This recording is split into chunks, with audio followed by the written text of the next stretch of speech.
A bad day for the ego is a good day for the soul. This was a quote from somebody called Coach Chris that is connected to Jesse Itzler, somebody that I follow on social media. You've heard me mention Jesse before. He wrote Living with a SEAL, one of my most highly recommended books that I give. And this quote really stood out to me. What's a bad day for the ego is a good day for the soul. And it reminds me of a blog that I did back in beginning of the year this year, January 4, when I talked about collecting failures or setting a goal for the number of failures you have, because the number of failures you have can often lead to the number of successes you have. I know at Service Express, I like to talk about everything that we do well as a company today. We did poorly at one time. It was probably a problem that we fixed. We fixed it in the immediate, and then we solved it as we scaled, and so it would continue to grow and scale with us. And that's how we've built the company and grown over time.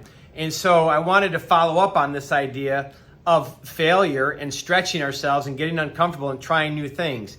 And I'll share a story recently at our lake house in northern Michigan.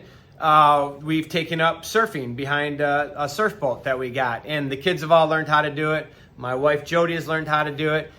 Dad was the last one to try it and learn how to do it. And the first time I tried it, it didn't go great. I had a number of failures and didn't get up. But I came back at it recently and went back at it again. In fact, the first time in the water, I still wasn't getting up.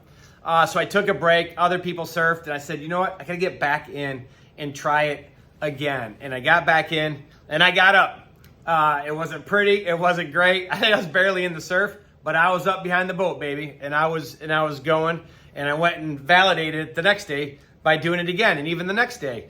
It took me a few tries to get up, but then I got up and did a little bit better than the time before. And I look forward to next summer where I can continue to build on that success that I had and that achievement and get better at it and do other things. And so I just wanted to leave you with that quote. A bad day for the ego is a good day for the soul. Take stock. We're getting ready to end summer. Look into the fourth quarter, the end of the year, and prepare for 2025. What have you failed at? Have you stretched yourselves? If not, there's still time to do it.